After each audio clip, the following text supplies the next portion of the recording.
right, we are back for episode 3 of the Hacking with the Homies podcast live. I'm Jessica, also here with my co-host Mac. However, today we have a special guest as well. So, can't remember exactly how this conversation came up. Mac, you probably brought it to my attention, but Yes. there's a lot of work being done in the electric vehicle space, and I realized I really don't know very much about the industry at all as far as that particular niche. And yeah, we wanted to figure out how do we bring more awareness to our community on how you can get involved and what does that space even look like. So that's kind of what we're going to be doing today. So I'm going to let Matt kind of kick us off, but I'm excited to have this conversation. Yeah, for sure. So thanks, Jessica. So yeah, we've talked about this a little bit, and then I just happened to work with this really cool guy over at Tech Town. We're both entrepreneur in residences over there. His name is Tu Lee, and he is the mobility EIR. So he focuses primarily on mobility. I always want to like put him in a box of EVs, but he always says, Mac, no. It's mobility. It's bigger than that. But he's always telling me like, Mac, we need to educate folks on this space because it is going to be huge. Just like we've been, focusing on training a segment of developers on becoming MVP developers. So that's minimal viable product type of developer, right? Really focusing with startups. There's going to be a whole segment of things that needs to be developed for the EV space in particular, and mobility in general. So we wanted to bring to Leon to kind of talk through some of that with us and kind of help us out. So to Lee, welcome to the show. Thanks for having me, Jessica and Mac. Look forward to having this conversation and helping educate some of your audience.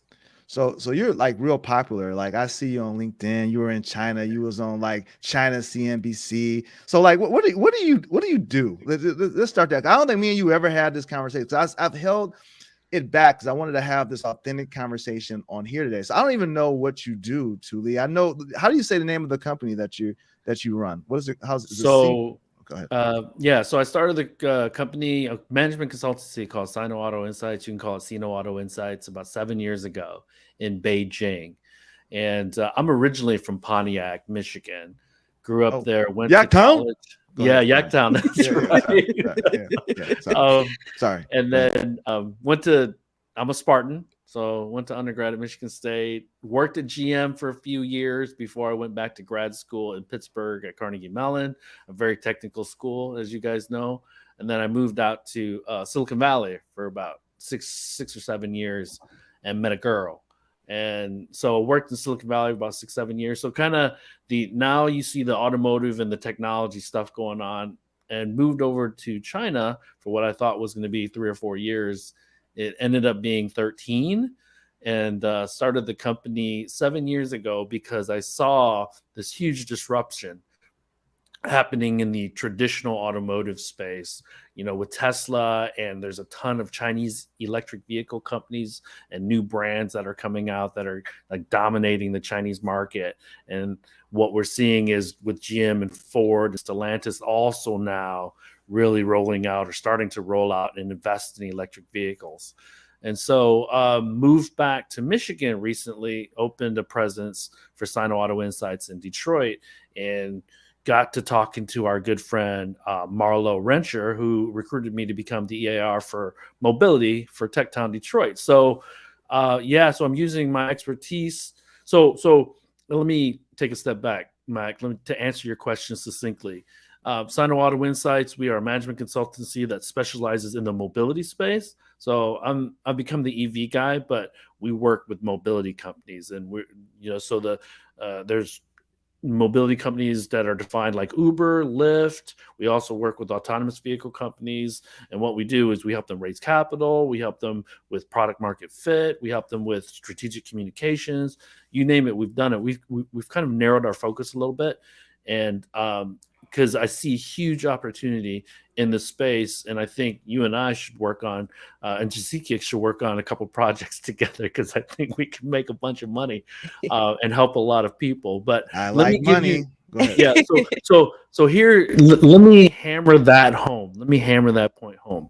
By 2030, McKinsey and Company had done this research, and they said the global automotive software and electronics market is expected to reach $500 billion or $462 billion. That's 5.5% compounded average growth, or sorry, by 2030. So that's a growth of about 6% a year through 2030. Huge, huge opportunity, which means that the folks that are looking to get into the next thing need to know about the electric vehicle sector, the mobility sector, and because the three core beliefs that we have as Sino Auto Insights, all companies are becoming software companies. Hmm. Innovation is now moving east to west. So don't just look to Silicon Valley for innovative things happening and companies doing amazing things. Look to the west, look to China, look to Southeast Asia, Singapore. They have a lot of cool stuff going on. And then the third thing is you're not moving fast enough. So as we all know, working and living in Detroit, that we see the traditional automakers, they're just not able to keep up with a Tesla and an Apple and a Google, which is creating a lot of crises in their management rooms. And so part of that issue is that they don't have an expertise in the software space. Hmm. And when we talk about software, you both know that there's a lot of different layers going on. So I'm looking forward to talking to both of you about these different layers and how your audience can really become part of the electric vehicle space and how they can take advantage of what's happening. So I'm glad you brought up the idea of like just mobility overall. And that's something I can identify with a lot more because I'm like, okay, I never worked in electric vehicles, but my foray into automotive was working, like you said, working for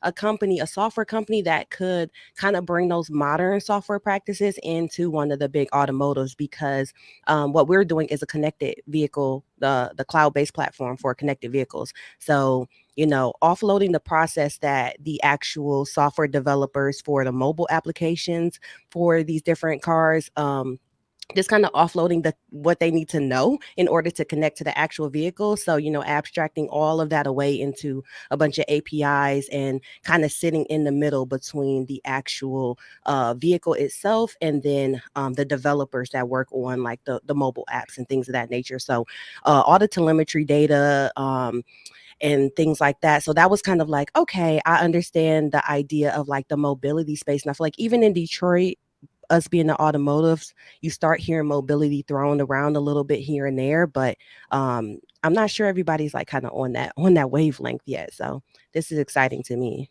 So, Sikia, real quick, there was an acronym that was created, I want to say by Boehner, one of the management consultancies, and it's CASE or ACES or CASE or ACES. How you can look at the mobility space is through this acronym. C stands for connected, A stands for autonomous, S stands for shared, and E stands for electric. So within the entire mobility space of that $500 billion, we can really lump them into those four categories. Okay. Okay. And connected is going to be a huge part of that, but also the autonomous long term is going to be a major, major part of that. So, we talked offline about you learning more about machine learning. That's going to be a huge tool. Yeah, I'm actually going the whole research and PhD route. So it's funny that you brought that up as well. I'm like, I am interested in natural language processing, but originally I always was like, oh, I want to do something in the automotive space, crossover automotive and software. So yeah, we got a lot of stuff that we can possibly get into for future opportunities. What did Yeah, and I what know. did the S stand for again? Was it software? Shared. So Yeah. that is an awesome. I just wanted to throw in real quick. That is an awesome acronym. I Mhm. think that is one of those acronyms that if you're like being interviewed by somebody, like you're going for a job in this space, and you needed to be able to kind of talk through what this new space looked like. That whole acronym, man, is dope. CASE. I'm gonna say it one more time. Connected is the C. A is the autonomous, S is shared, and E is electrical. And I'm assuming shared just means the shared economy. This is the ability to be able to. Is that what the S stands for? The shared. I mean, is that what shared mean in this context, or what does it mean something differently? Yeah, so it's like the Ubers and the Birds and the Yeah. Limes Okay. and the shared economy. So Uber is an $80 billion company, and so they represent the non-vehicle ownership of the mobility space. Okay, and that's really really taking on a larger role in the space. And I don't like to use the term automotive. I try to use transportation or mobility because I feel automotive is kind of a backwards looking term, and transportation mobility is a forward looking term. So I think these are just my little Yeah. little things. But man, what I want to emphasize, Mac, is with Case, software is the backbone for all of that stuff. Okay. Yeah, for sure. No, that's really dope actually. Um really what's the like what makes you excited about this segment? Is it like did you grow up loving automobiles and then you kind of and then you kind of transition into like this whole mobility space? Like what like tell us a little bit like how did you even like start into the space? I know you gave us this journey of how you went to school and all that stuff, but like were there something that you always loved, something about transportation, or how did you fall into love with this particular segment? So growing up in Michigan is hard not to just know about cars and things like that. My whole family, my father was at GM for 27 and a half years before he retired. I have a sister. So one of the reasons I came back here was to be closer to family. I've been away for so long, and I'm the youngest of 8. And we've all either worked at GM, Ford. It was Chrysler at the time, then it was FCA, then it was Stellantis. So I've worked at GM and Ford. And so I have a lot of brothers and sisters that have worked at least 2 of the 3. And so it's always been a part of me growing up. So me understanding the automotive space is like breathing, right? I just get it. I just love it. But I also saw kind of the writing on the wall because I wanted to kind of be more a part of what was going to be happening as opposed to what is happening now. And that's what kind of pulled me towards Silicon Valley for the 7 years. And we weren't working I wasn't working in the electric vehicle space. It was a little bit too early.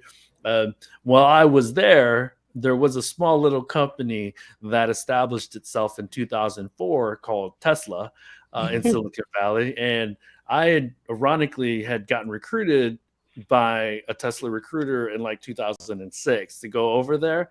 But I was like, yeah, you're never going to survive. Why should I? 'Cause at the time I was working at Apple. And so I was like, oh man, I like Apple. So, but man, to see Tesla become this $1 trillion company, they're around a $650 billion company right now. But to see them become a unicorn and then a $1 trillion company is amazing journey. A lot of that has to do with what's going on in China for them to really to get to that size. But the other part of their valuation that's really important, Zekia and Mac, is that the full self-driving or the autonomous of vehicle, the promise of having an autonomous Tesla is really what is driving a lot of that valuation. Okay. So No, I think that's dope. I think, and just you can jump in too. So I want to tell you about like how I feel that this whole autonomous driving thing will change the way people do a lot of things, but in particular, I think it will change the way people travel. Like, so for example, living in Michigan, another thing that you always hear about is like, you know what, on the holidays, we're going up north. And it's like it's a 2 or 3 hour drive up north. And I don't like to drive that far, and just to go hang out for for a couple of days and come back.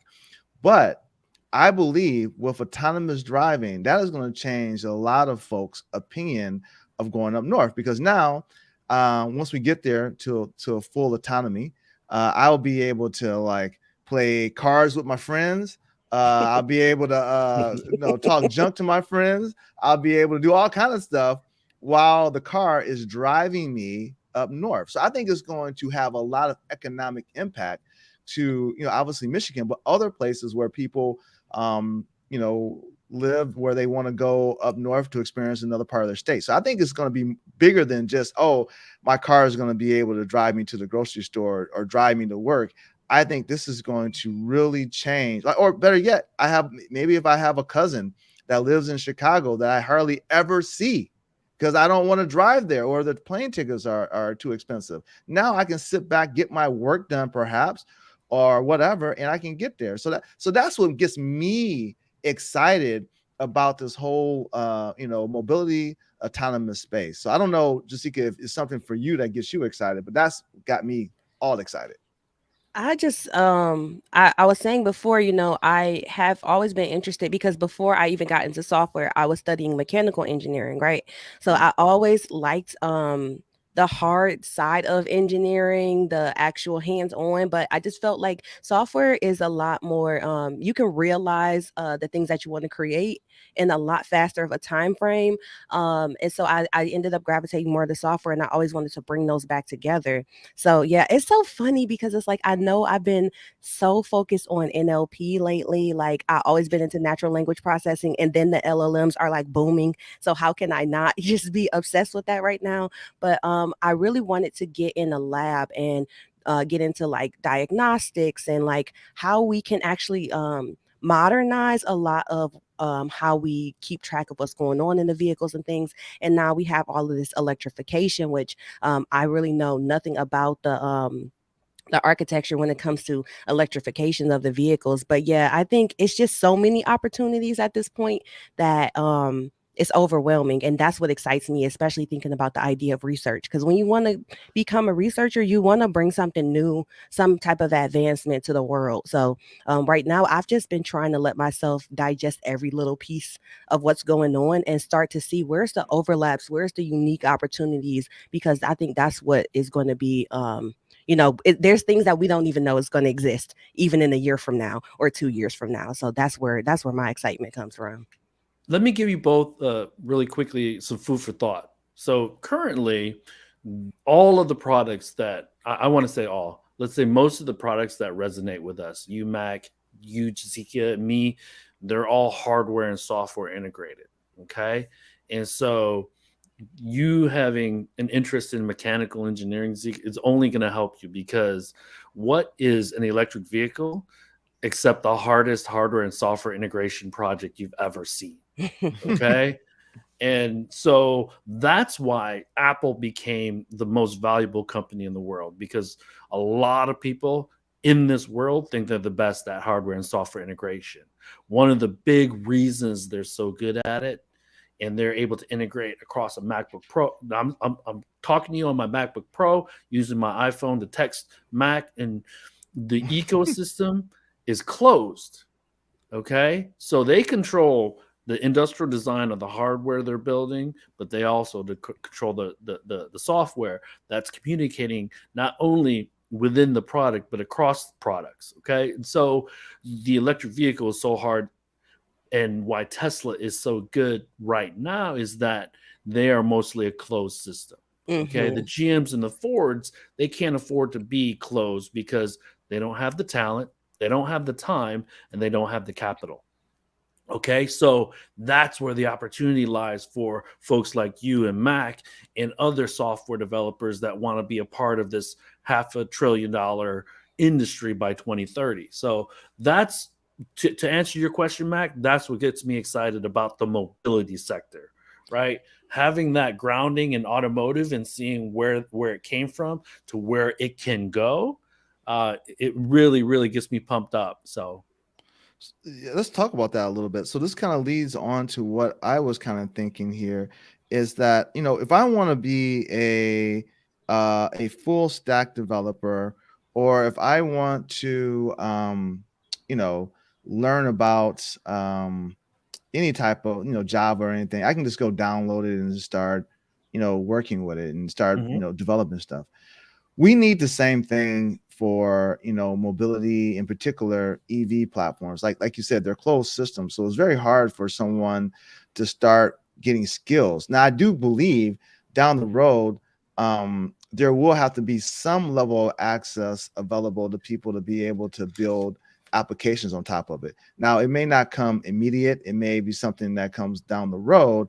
I'm just trying to figure out, how do we get folks ready for that now without them being able to, like, test their applications on a live vehicle or anything. I haven't seen any simulators or anything like that. But then again, I'm not close enough to this. So what's out there? So this is the crazy thing. It's that we are at this moment an inflection point or a turning point for the entire United States automotive sector. So the Biden administration passed the Inflation Reduction Act, which encourages the purchase of an electric vehicle. They're investing in charging infrastructure, and so let me give you some numbers so you kind of get an understanding of the vastness of the global automotive sector. Every year, between 60 and 80 million cars are sold throughout the world. The largest market in the world, and it's been the largest since 2009, is the China market. Mm-hmm. They sell or buy about 22 million cars a year. And that's not even having the level of penetration yet that the United States and Europe has. Okay. So we could see them getting to 28, 29 million cars by 2030, 2031. Okay. The second largest market in the world is the United States. Last year, I think we bought 14, 15, 16, 15 million cars. And then the third as a region is going to be Europe. And last year, I think they were at 11 and a half. Okay. And now let's break it down and move forward into the electric vehicle sector. So last year, about 10.8 million. So if we think 70 million cars were sold, 10 divided by 7 or 10 divided by 70, that was the percentage of global automotive sales. Okay. And China sold about 6.5 million of that 10. Okay. So Wow. they crushed it. The United States, 800,000 or something like that. And then 8 or 900,000. And then Europe was like at 1.5 million. Okay. And if we want to get to a little more detail, we look at passenger vehicles. So the cars you and I drive, and then commercial vehicles like the trucks and things like that. Okay. And so, but within that electric vehicle space, there's going to be ecosystems that have sensors, radar, LiDAR, sonar, and then there's going to be batteries. And so to break down an electric vehicle into the small systems or the major software segments, I would get into, operating systems, firmware, middleware that runs everything. Okay. And then as the quality engineers to debug or to identify the bugs, that you need to integrate, verify, and validate, right? And then another major system is the control units, because the electric vehicle is like a human body. There are a bunch of systems that are connected together to work to optimize the performance of the electric vehicle. And then, as I just mentioned, the sensors that kind of tell you and maintain and identify any issues with the vehicle, okay? And then the power electronics, electric motor, and the battery pack. And the battery pack is run and regulated by a battery management system. One of Tesla's biggest advantages is developing and coding their own battery management system. And that gives them the ability to, if they have the same battery in a GM vehicle and a Tesla, the battery management system can eke out another 8, 10, 12% of range on the vehicle just by using optimized software. Okay. And then the other largest component is going to be the infotainment system, the displays, the wiring harnesses that put everything together. Now, in the traditional automotive space, those are all analog, so physical wires and things like that. But what's happening is everything's moving digitally to software-based control systems and things like that. So I can't get into the individual languages that each of these things use, but that's the vastness and complexity of the opportunity that software developers have, regardless of what your expertise is. And now we've only just talked about the electric vehicle, because once we integrate into a mobility system, or we're trying to work with the entertainment providers on content and streaming that into the vehicle, now we get into more traditional software development that non-automotive people might be much more familiar with, right? So Yeah. So my thing is that first of all, I appreciate that breakdown, and I Look, I think was taking notes. I got like yeah, I had yeah. to pull out the sticky notes. I'm not even kidding. Yeah, me too. I'm sitting here writing notes. I think we have to figure out how to, because like you said, I think you said something very, very, very important. I think it was like very inspirational. I think you had a Steve Jobs moment there. Is that we can't worry about, we can't focus on what's happened in the past. We need to be forward thinking. And if you want to be forward thinking, you got to think through, like, as a software developer, like, how do I get the skills to be able to write software for these EV systems? And that's where I'm not sure of. And this is where I think, we all need to come up with a series, and two has been on me to do this, is that we need to figure out how to get people to a point where they know how to start building skills around this. Either is it a simulator?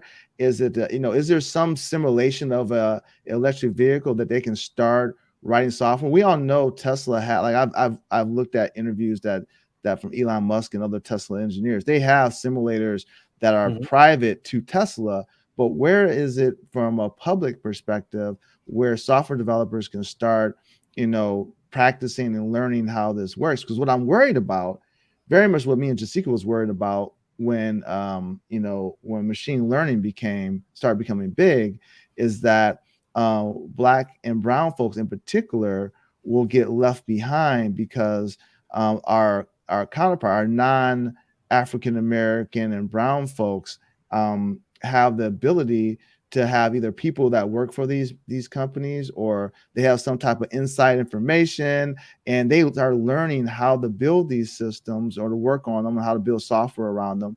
And when when the question gets asked, like, let's say you work for a automotive company today, and you're just a software developer. And I don't say just a software, but you're building traditional software systems, and it comes up, like, you see some information about, hey, we're going to start building software for our EV platforms. And they're like, all right, I'll raise my hand. I can do it, but they don't have any experience. They never did it before. They don't know what it entails. So we're just really give people kind of a leg up. And I don't know how to, like, solve that right now, or how to do that. But I think that's one of the things that we need collectively here, is to go figure out how to get them the knowledge they need so they can start becoming efficient or sufficient in these new programming models. Yeah. Well, let me say this to you both. Congratulations, because this is the first big step: educating, creating awareness, right? And let me also press rewind, Matt, because I never answered your question. But what I'd mentioned was earlier was, this is like this inflection point. There's billions, trillions of dollars that are going to be invested in this sector globally. Okay. And currently the legacy automakers, when I say foreign, the legacy automakers, I'm so used to talking about China and stuff that I always say foreign, but the legacy automakers, the GMs, the Fords, the Stellantises, and all the brands under them, they are so behind. And so what every single major business decision that they're making when it comes to building out this system, building out this credibility, building out this team, everything they're doing is make or buy. Okay, if I make it, do I have enough time to create an operating system that's bug free, that's going to run on all of my millions of cars sold, right? So are they going to buy it? So this is where they are really, really at a loss. They don't have that advantage that they did traditionally. So if you're an aspiring software engineer or you're an aspiring entrepreneur in the software development space, there's not a better time than now to really push into this space, because here's a really startling statistic. So I met up with a friend of mine who ironically was an art student at CCS, so graduated from Center of Creative Studies, and worked at GM for 7 years as a designer. He's a Chinese American, so moved to China, and now is the head of design for a Chinese electric vehicle company called Jidu Auto. Okay. And I sat down with him. His name is Frank Wu. I sat down with Frank and I was like, hey, man, what's the difference between working at GM? And he had a million answers. But what he said was, we are such a software and technology company, whereas GM was 25% software engineers, 70% mechanical and traditional automotive engineers. We are the exact opposite. We are 75% software engineers and 25% traditional mechanical engineers and automotive engineers. So to stress this even more, Mac, they need software engineers. They're going to need black software engineers, brown software engineers, yellow software. I'm telling you, this is the biggest drop. Don't think of just the traditional 3 automakers in Detroit. Think of the Bosches, the Contis, the ZFs. They all need them too, and they have huge presence in Michigan. Okay, so there's going to be software engineer opportunities in the next 10, 12 years in Michigan, that if you are good and you're diligent and you're hardworking, it doesn't matter what color you are. Now, I'm being realistic. It'll be probably still a little bit harder to get into the interviews, but if you're good, I think they'll still want you. Okay, they'll want you. So yeah, I just want to get people prepared for it, because Yeah. we've seen situations where people are good, but they always find that one thing, like, oh well, you've never worked on an embedded system before, right? So or you don't have that many years, or you never worked for automotives before. So we definitely want to get people like tuned up so they understand what are the core components of an EV system, and how do you build software for that? Because I think there's going to be 2 levels of software, right? So this, like, we have software today where at AWS, there's the Linux OS that everything runs on top of, for the most part, that runs the internet. And then on top of that, you have your web servers and your application servers that sits on top of that. And then on top of that, you have applications that run on top of that using whatever language of choice. Right now, there's a large set of people who really just write software in a particular language and it executes. They know nothing about what's happening in the OS level, nothing really what's happening sometimes in the web server, app server level, if they need to scale it and all that good stuff. And I want us to own, moving forward in this new space, I want black and brown people in particular to have the fair share of jobs inside of that lower software space, OS level middleware space, versus just writing applications. I can see where in 10 years from now, they're gonna have an app store, right? Just like Apple has an app store and Google have an app store, and you're gonna be like, you'll be able to write an app and it'll be able to play in your car. And that's cool. And I think there's money there, but I think it's going to be a while before we get there. So how can we get a lot of the people that listen to us get in that the early part of the software development process? And I think that's where you can make a lot of money, because there's just not a lot of people in that space yet. But that's just my thought. I don't know. Well, let me say this to you both really quickly. I'm committed. We're here now. I'm committed to helping you and Jazekia educate who you need to educate. So you tell me how I can help, because that's why I'm here, right? Yeah. On the show, because I wanted to create that awareness, and then let's build layers, right? Let's try to get experts on certain systems within the electric vehicle, but then broaden it out. Let's get somebody from Uber to talk about how the mobility platform works, right? And how they manage the data, and how they communicate the data, and all this other stuff, right? I think that's also super important. And it's really, really going to play a primary role in generating revenue for these companies. Okay. So it's going to be so important for them in the next 2, 3, 4, 10 years. Okay. Absolutely, absolutely. So no, good stuff. Now we'll definitely continue that. Look for us to come out with a series around this. We've talked about this, and we'll start at the very lowest level and kind of build it up from there. And we definitely want to get more people into and interested into the space. So appreciate that too, and your commitment to help us do that. Yeah. Jessica, I know keep us moving along. I know we could talk for days. No, I know. And we're like 30, 36 minutes in or so. I know we probably all have other things to get to through the day, but did want to bring up the fact that, like you mentioned, there is the idea that if you don't have access to certain companies, then you don't really see a lot of the other tools and technologies that's being used, even on the software side.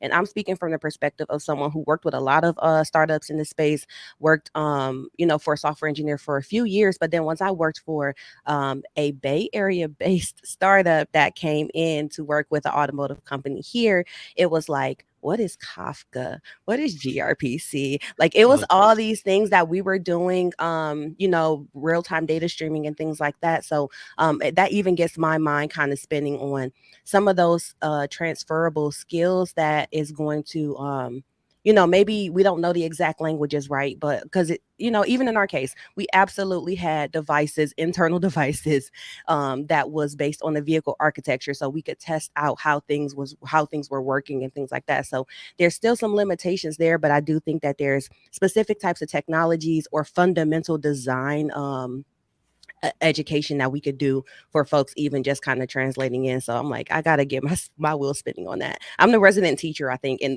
the group, so my brain always goes to that as well. But you did mention about you kind of talked about it a little bit. I wanted to make sure you felt like you covered it. The differences in the world space versus in the US space when it comes to mobility and how things are being done right now. Do you feel like there are ways that we in the US could be paying more attention to what's going on outside? Like, who should we be focusing on, honestly, when it comes to trying to see how things are being done and where the industry is going? So yeah, this is the crazy thing. I've become this EV expert, Chinese EV expert. But when we talk about electric vehicles, we primarily talk about the 3 regions that I mentioned earlier: United States, China, and Europe. Globally, they have about 55% global share of the automotive market. But the other things that I think are important to create awareness about when we talk about EVs, electric vehicles. So places like Taiwan, even in China, Southeast Asia, Vietnam, Thailand, Philippines, Indonesia. So Southeast Asia, there's around 700 million people. So a huge block of people. And then you look at India and Pakistan, and you look at Bangladesh and South Asia. An electric vehicle to those people is 2 wheels. Okay. And it's a scooter. And so what we're going to see is a transition from combustion engines or petrol scooters to electric scooters. There's a small company. Well, it's not small. There's a company in Taiwan called Gogoro. They've created a Vespa style electric scooter that swaps batteries. I've seen that. They are everywhere in Taiwan. They've recently entered India. And so that's what I mean by, let's look at mobility from a global standpoint and see what everybody's doing. In Europe, and specifically in like the Netherlands and Finland, they're using electric bicycles to get around. And so mobility means different things to different people. The challenge for the United States is that mobility to most people means 4 wheels and an engine. And what I'm trying to do is educate people to say mobility, because I'll give you a certain situation that I think resonates with people. Uber, they started out as a ride hailing company, but if you download the Uber app right now, you can get food ordered, you can get groceries ordered, because the ride hailing part wasn't going to be profitable for them just on that alone. So they created a platform. Okay. And Mary Barra said in a meeting or an event or an investor event about 2 months ago that she saw by 2035, I think, that GM would double their revenue from like 150 billion to 250 or 300 billion dollars. 40% or 30% of that was going to come from services. Okay. And so think mobility services. So that tells me that they're probably going to launch a mobility platform too.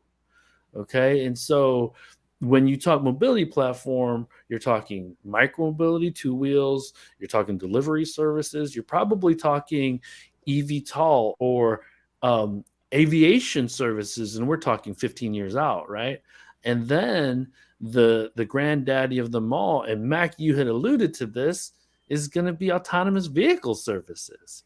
So there's already a Cruise, right? There's already a Waymo, and we know that point to point level 4 autonomy, meaning that no steering wheel, no gas pedal, that's probably still 10, 12 years out.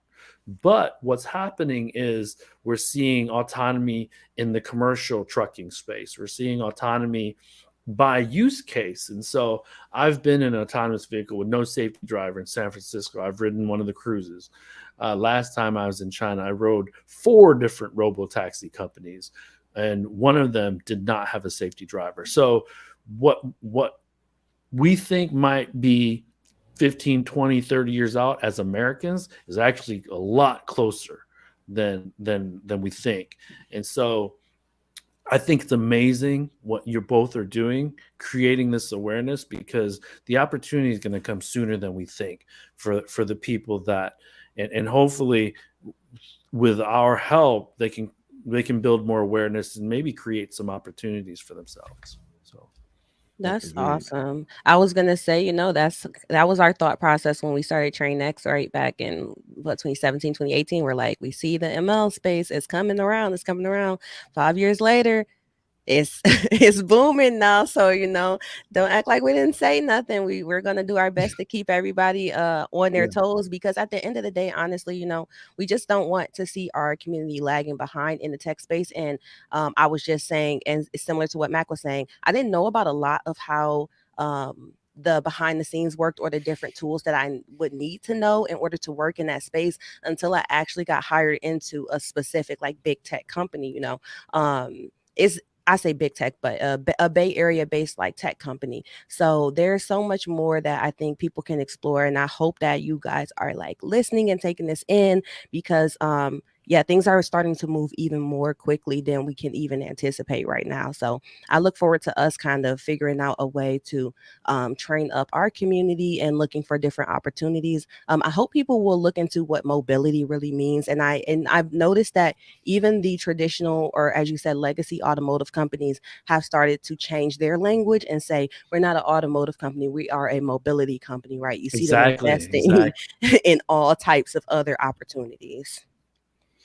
Yeah, I mean, yeah, so I mean, I've been thinking about this for a while. I try not to bring too many wild things up to Jessica, because Jessica's probably like, every time I'm like, I be coming up with some crazy stuff.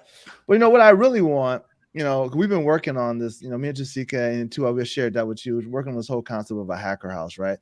What I would love to see is like a Tesla in our lab that we were able to like build software on top of. Now, I know Tesla has like you said too, is a very closed system, but I would love to see if Elon Musk ever stumbles upon our podcast here and hear it and be like, what, that would be a great idea. I would love to see him have a student or limited version of the software, so that we could hook a USB or do it over the air, whatever, that we could send software to the car and they can actually see it run. Very much like when you build an app for the Apple Store or Right. the Android store, you can actually simulate it on a Apple device, something like that, so that we can actually, people can start getting real world experience with these things. So that would be my ask, if Elon, if you're listening. The irony, Mac, is that, you know, in our backyard, we have three of the largest automotive companies in the world, but we have to go ask Tesla, right? So I'm going to try to put pressure on the big three to allow us to do that to one of their cars here. So we don't have to go out to Silicon Valley and ask as Tesla. So That's a that'll good be one of my ask. Good. assignments from this live stream. Okay. Well, good. Thank you, man. I appreciate it. That's great. So, Jessica, are we ready to move on to our segment of shameless plugs? Yeah, we got our shameless plugs. We'll let you go first to if there's any shameless plugs you want to put out there, things that you're working on, ways people can follow you, all that good stuff. Sure. So Mac and I had a very successful event last night as entrepreneurs in residence for Techtown Detroit. He and I worked to administer these programs that Techtown Detroit puts on, and I'm looking for more mobility entrepreneurs to be part of these programs for Techtown Detroit. So, if you thought that anything I said was interesting, you know, get a hold of me. Do a strategy session on the website, or if you want to be part of the programs, because Mac is also going to be critiquing you. Would love to have you. So go on Techtown Detroit, apply for these programs. The second thing, you can follow me on Twitter at Sinoauto Insight without an S. And I write a weekly newsletter. If you go on sinoautoinsights.com, you can sign up for it. It's free. And it talks about the global automotive and EV space, not only EV, but we talk about chips, we talk about autonomous vehicles, delivery vehicles, eVTOL, all that stuff. So, yeah, and I'm going to be in and around Detroit. You're going to see my face much more often. So look forward to meeting everyone, and hopefully working with Mac and Zekia, we can really build out this awareness, education to create meaningful opportunities for everybody in the community. So. Awesome. What's going on in your realm, Mac? Good question. What is going on in my world? So a lot is going on. Everything. Yeah, All of everything's the going above. on. Yeah. So right now, you know, we have a whole MVP developer workshop going on. We had our first week of that, and you know, it went well. We I'm going to record. I didn't record the first session because I just didn't have the record option available to me. Now I do, but I'm going to record it, and you can still join. So if you're listening out there and you want to actually learn about it, it's not too late. Just listen to the the recording that I'm going to put out, and do the homework, and then join us. And then secondly, we have the MVP program for founders. Is going to be kicking off in July. Applications open up on Friday. So go to techtowndetroit.org. Is it Friday? It's Friday. Okay. Yeah, it's Friday. It kicks off on Friday. And you can if you have an idea that you've vetted out with some customers by doing some basic customer discovery, and you have like a design of what you're trying to build, you can actually put in an application to Techtown Detroit, and you can be potentially selected to be part of the MVP program. And what that program does is where we assign a software developer to you for 6 weeks to actually build out the first iteration of your project. So both myself and Tuli, you will be there for this. So and Jessica as well, because I usually work with one of the founders. one of the founders. So we'll all be around. So definitely, you know, please, you know, go sign up. So those are the two things that I'm working on right now.